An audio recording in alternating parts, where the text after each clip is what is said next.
시편은 노래입니다. 우리가 자주 잊어버립니다. 시편은 노래입니다. 그리고 노래는 멜로디가 있고 내용이 있습니다.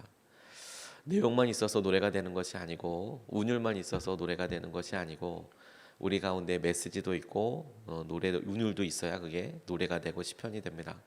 우리 삶에 하나님을 향한 고백이 있습니다. 그 고백은 너무 귀합니다. 그런데 이 고백에 운율도 있다는 건 아십니까?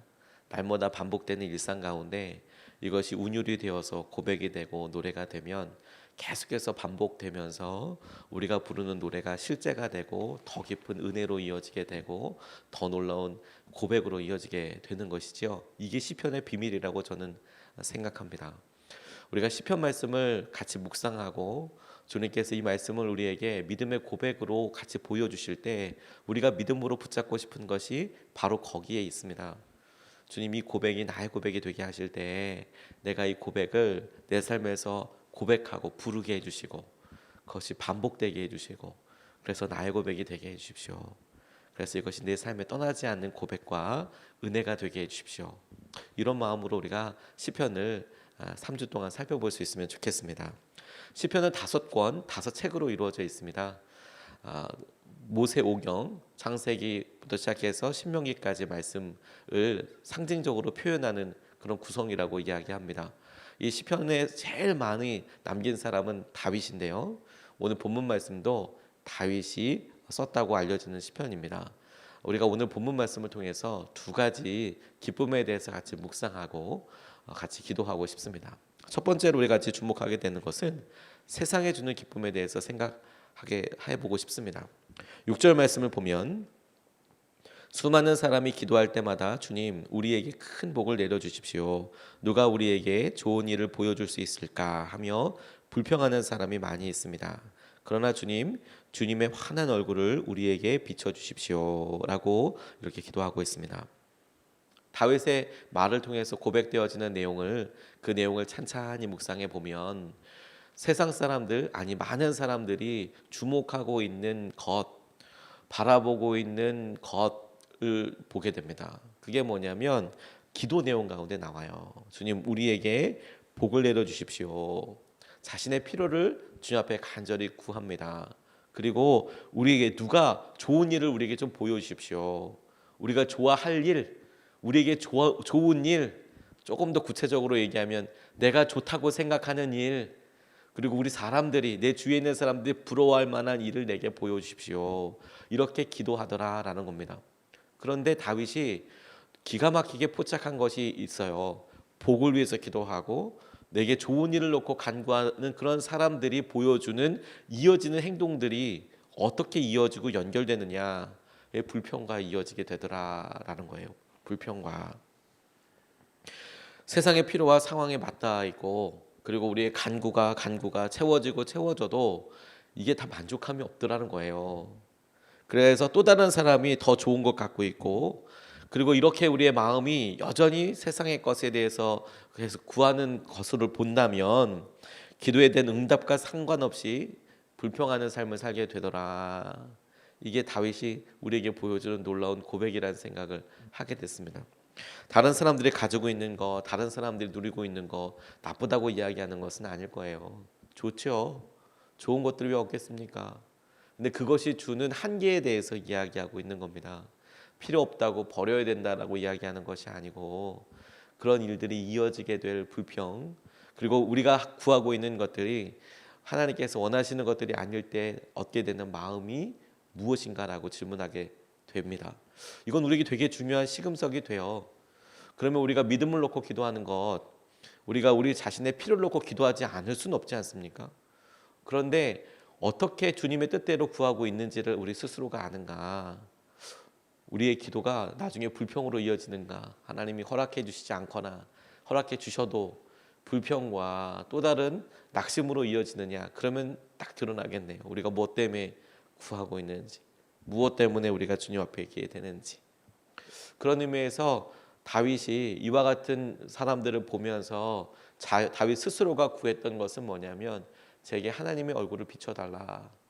하나님께서 나를 바라보시고 내 삶의 친밀한 관계와 은혜를 누리게 해달라.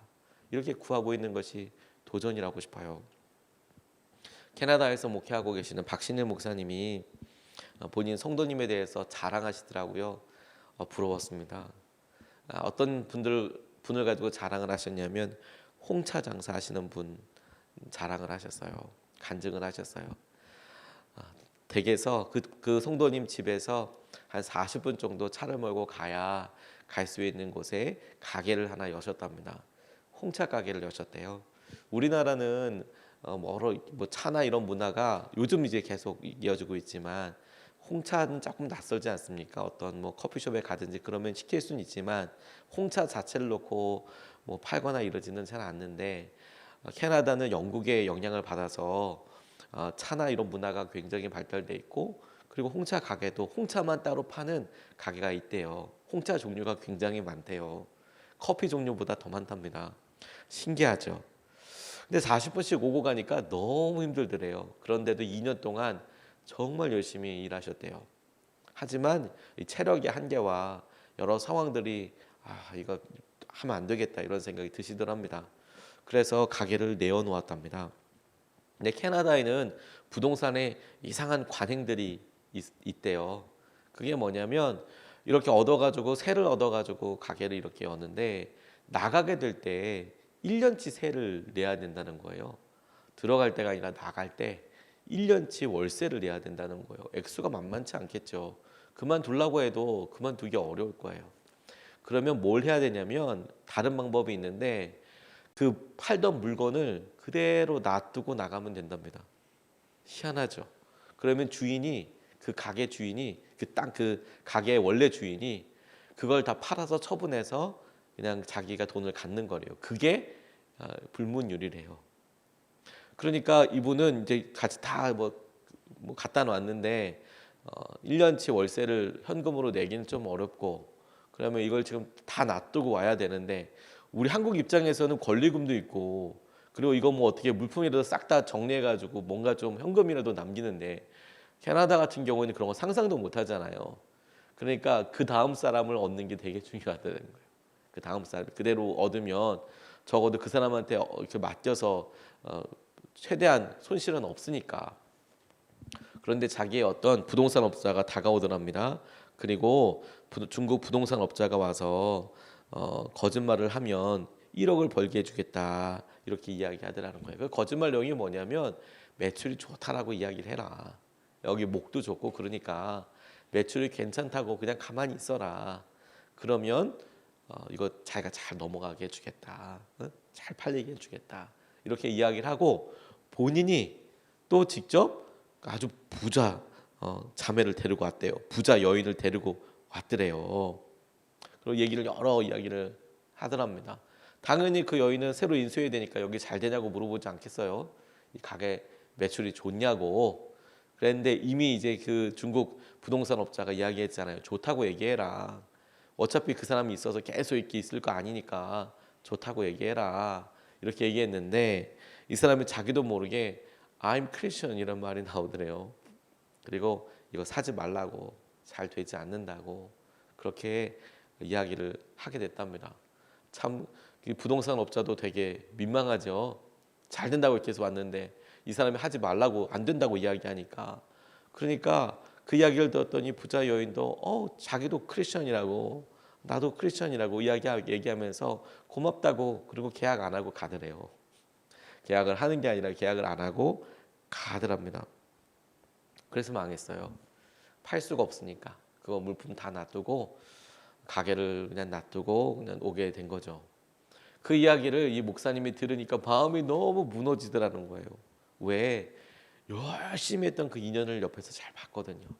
근데 정직하게 열심과 근면으로 열심히 하던 걸 옆에서 봤는데 마지막에 또 그렇게 거짓말이 아니라 조금만 부풀려서 하는 거 이거 못해서 또 완전 닫았다고 이야기하니까 너무 속도 상하고 너무 마음이 아프시더래요. 그래서 간절히 그분 놓고 기도하게 되더래요. 하나님께 마음이 너무 속상해서 하나님 이런 집사님 축복해 주셔야죠. 복을 주셔야죠. 어떻게 이런 일이 있을 수 있어요. 주님 이거 갚아주셔야죠. 어떡합니까? 너무 안타까운 마음에 하나님께 그렇게 이런 사람이 복 받아야 한다고 그냥 돈 잘 버는 사람 많던데요 주님. 이런 분들이 복 받아야 돼요. 그리고 막 그렇게 기도하는데 하나님이 기도하는 가운데 마음속에 응답해 이렇게 질문하시는 것 같더래요. 너 지금 뭐라고 기도하니? 이렇게 물어보시더라는 거예요. 이 목사님한테 너 지금 뭐라고 기도하니? 아니 이런 사람들 복 받게 해주셔야 된다고요. 그러니까 너 지금 뭐라고 기도해? 그러면서 말씀해 주시기를 그 사람 이미 복을 받았다. 이렇게 말씀하시더라는 거예요. 이미 복을 받았다. 그렇게 그런 자리에서 그가 나를 바라보고 그리고 이런 시기들을 넘어설 수 있었으면 이미 복을 받았다. 내가 그를 바라보고 있고 그가 나를 바라보고 있으니 더할 나위 없는 복을 이미 받은 것이다. 너무 큰 위로가 되었을 뿐만 아니라 여전히 목사님은 그분을 위해서 기도하신다 하더라고요. 그분에게 하나님 주님이 주신 그런 복들뿐만 아니라 그에게 필요한 것을 공급해 주십시오. 주님께서 하신 은혜로 다시 한번 다른 여러 사람들에게도 함께 드러날 수 있는 그런 은혜를 주십시오라고 기도 여전히 하고 있다라고 그런 이야기를 설교 시간에 하시는 것을 듣고 큰 은혜를 받았어요. 세상의 복이 좋습니다. 그걸 어떻게 나쁘다고 이야기하겠습니까? 좋죠. 그런데 여러분 어느 순간에 그런 복들과 조건들이 우리의 삶의 불안과 불만과 낙담으로 이어지게 된다면 그건 더 이상 우리에게 복이 아니에요. 우리가 주님의 얼굴을 구하고 주님께서 우리를 바라보시는 그곳에서 우리가 머무는 것이 놀라운 복이 되는 거예요. 세상이 주는 기쁨을 넘어서게 되는 통로가 되는 겁니다. 다윗은 계속해서 정말로 하나님께로부터 받아야 될 복에 대해서 정말로 주님께서 주시는 기쁨에 대해서 우리에게 이야기하고 있어요. 7절 8절 말씀을 보니까 이렇게 나와 있습니다. 주님께서 내 마음에 안겨주신 기쁨은 핵곡식과 새 포도주와 풍성할 때에 누리는 기쁨보다 큽니다. 내가 편히 눕거나 잠드는 것도 주님께서 나를 평안히 쉬게 하여 주시기 때문입니다. 이렇게 나와 있습니다. 저는 두 단어에 되게 집중했어요. 주님이 우리 안에 이렇게 안겨주시는 기쁨, 내 마음에 안겨주시는 기쁨이란 말과 8절 말씀에 나를 평안히 쉬게 하여 주시는 것, 안겨주시는 기쁨이 있대요. 그리고 평안히 쉬게 해주시는 평안과 쉼이 있대요. 이게 너무 감사하고 기쁘더라고요. 기대되더라고요. 주님이 우리에게 안겨주시는 기쁨. 이 기쁨을 보여주는 가장 놀라운 사람은 다윗입니다. 다윗이 주님께서 주신 기쁨에 주목해요. 그리고 그 표현이 너무 놀랍지 않습니까? 우리 마음속에 주님이 안겨주셨대요. 안겨주셨대요. 제가 우리 사랑하는 딸을 처음 안았을 때를 기억해요. 의사 선생님이 우리 은혜를 이렇게 태어나게 이렇게 해주시고 제게 아이를 놓고 첫 번째로 기도해 하도록 해주셨어요. 제가 아빠니까. 그래서 간절히 기도 제목 준비해서 기도했거든요. 그런데 정말 우리 소중한 딸을 저에게 안겨주셨어요. 안겨주셨어요. 떨어질까봐, 다칠까봐, 다른 사람한테 이렇게 갈 수 있을까봐. 그렇지 않으세요, 여러분? 우리가 사랑하는 아이들을 이렇게 안고 그리고 아내에게 남편에게 안겨줄 때 여러분들 어떤 마음으로 어떤 자세로 안겨주십니까? 이 혹시 우리 자녀가 우리 딸이 우리 아들이 떨어질까 잘못될까 소중하게 안겨주시잖아요. 내가 주고 싶은 그 사람에게 안겨주잖아요. 주님이 안겨주신 기쁨이라고 이야기할 때 그냥 주님의 그 마음, 주님의 그 간절함이 제게 그냥 훅 다가왔어요. 다른 사람들이 아니라 저와 여러분들에게 안겨주시는 그 기쁨이 있다. 아 주님 이게 제게 있었으면 좋겠습니다. 그렇게 간절히 구하게 되더라고요. 주님이 제게 찾아오셔서 제 바로 앞에서 제게 이렇게 안겨주세요. 이거야. 다윗이 소유와 세상의 보람으로 비교할 수 없었어요. 빼앗아갈 수 없었습니다. 그가 아버지의 몇 마리 되지 않은 양 칠 때 기뻤어요. 그러다가 왕의 사위 됐습니다. 아마 더 기뻤을 겁니다. 전쟁 나가서 계속 이겼어요. 아마도 기뻤을 거예요. 성경에 나와 있지는 않지만 당연히 기뻤을 거예요. 그렇지 않겠습니까? 왕궁에서 살고 사람들 많이 알고 그게 뭐 힘들기도 했겠지만 뭐 짜증났겠습니까, 여러분? 기뻤겠죠. 좋았겠죠. 다윗이 그거 마다하지 않았습니다.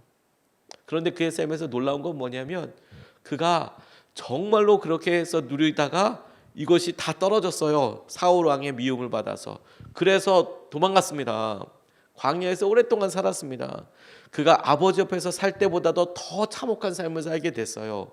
그런데 그에게 기쁨이처럼 여겨졌던, 그에게 보람처럼 열매처럼 여겨졌던 일들이 다 떨어져 나갔는데도 불만으로 이어지지 않고 오히려 광야에서 더 앉아서 주님을 예배하는데, 주님이 소중하게 안고 오셔서 우리 마음에 안겨주시더라는 거예요. 다윗 마음의 기쁨을 안겨주시더라는 거예요. 그래서 그가 광야에 있을 때, 땡볕 가운데 있을 때 그가 너무 기뻤다라는 거예요. 평안했다는 거예요. 그 이야기를 지금 하고 있는 겁니다. 주님이 우리에게 안겨주셨대요. 안겨주셨대요. 여러분, 오늘 새벽에 한번 이렇게 상상해 보세요. 우리가 기도할 때 주님이 소중한 기쁨을 안고 오셔서 여러분들에게 소중하게 이렇게 안겨주시는 거예요. 마치 우리 딸들을, 아들들을 우리에게 안겨주시듯이 우리 마음 안에서 우리에게 안겨주신대요. 다른 기쁨이 우리를 채울 수 없어요, 여러분. 당장 우리에게 소금물 마시듯이, 갈증을 해갈해 주는 것처럼 소금을 마시듯이 그런 것 같지만, 그 소금을 벌컥벌컥 마시면 진정한 생수, 진정한 물이 간절해지지 않겠습니까? 세상의 기쁨이 나쁘지는 않다니까요, 여러분. 소금물 같은 거예요. 더 구하죠. 근데 주님이 우리 마음에 안겨주시는 기쁨은 우리 안에서 마르지 아니하는 영원한 샘물이 됩니다. 우리가 오늘도 내일도 계속해서 살아가면서 구할 게 바로 주님이 주시는 이 기쁨이에요. 김기성 목사님, 청파교회를 목회하고 계시는 분이 군생활 이야기를 이렇게 하셨어요. 군목으로 생활을 하셨답니다. 군목이면 어느 곳에 있는지에 따라서 하는 일이 좀 달라지는데, 이분은 전방에서 사역하셨답니다. 그러면 주로 하는 일이 뭐냐면요, 전방에 여러 철책선이 있는데 여러 그 부대들이 쭉 흩어져 있어요, 철책을 따라서. 그러면 그 철책을 따라서 그 교회들, 병사들을 방문합니다. 힘들잖아요. 그러니까 장교니까 가서 초코파이라도 하나 사가지고 가서, 너 얼마나 힘드니, 어떠니 마음은, 그걸 기도해주고 와요. 이제 그런 일을 하시다 보니까 전방을 많이 돌아다니시거든요.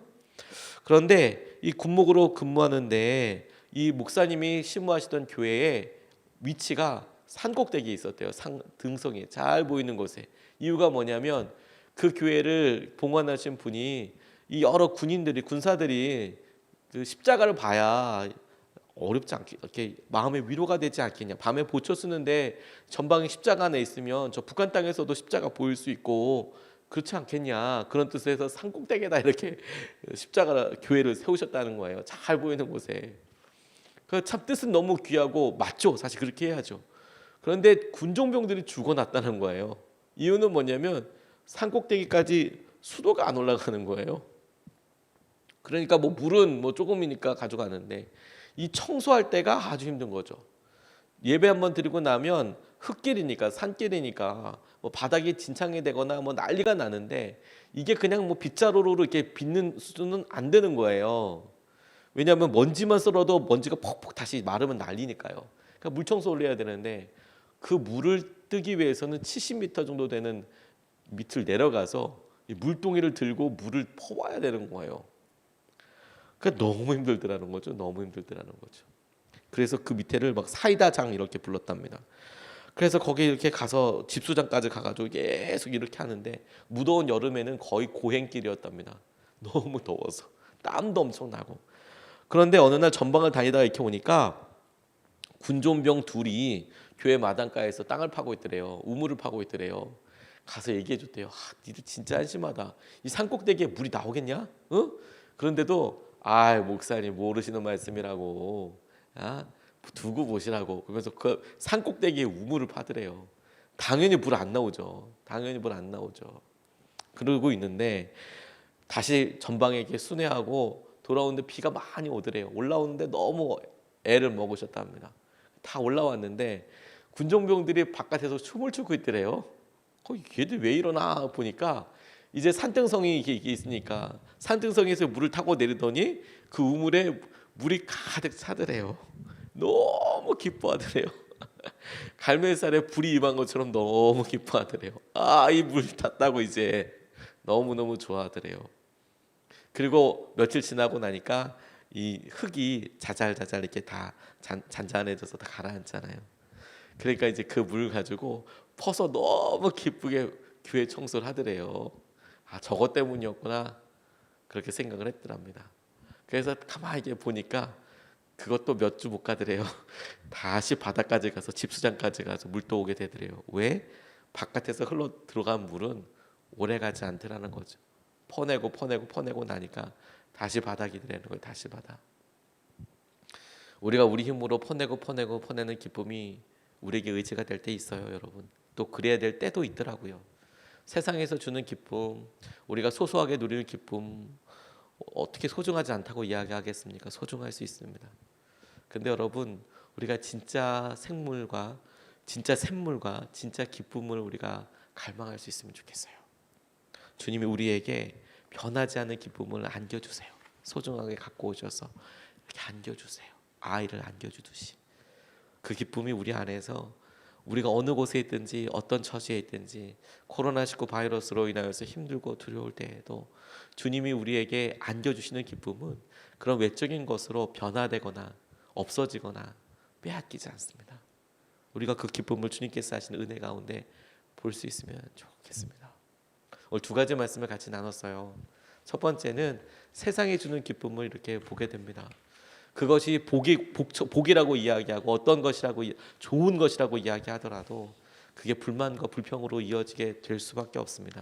그 자리에서 주님의 얼굴을 바라봐야 해요. 주님의 얼굴이 우리 가운데 있어야 합니다. 두 번째로 주님이 우리 마음에 안겨주시는 기쁨이 있어요. 여러분 그거 달라고 좀 기도해 보십시오. 주님이 우리에게 안겨주시는 그 기쁨이 오늘도 우리에게, 우리 배우자에게, 우리 자녀에게 넘쳐나게 해주십시오. 넘쳐나게 해주십시오. 이것을 붙잡고 두 번 같이 기도하는데 할 수만 있다면 여러분 가정에서 우리가 같이 예배드리면서 여러분 손을 앞으로 좀 내밀고 기도하기를 원합니다. 이유는 주님을 향하여 얼굴빛을 우리가 비춰달라고 그렇게 첫 번째로 기도할 텐데 두 번째는 기쁨을 놓고 기도할 텐데 안겨주신다잖아요. 그러니까 우리가 받을 수 있도록 준비했으면 좋겠어요.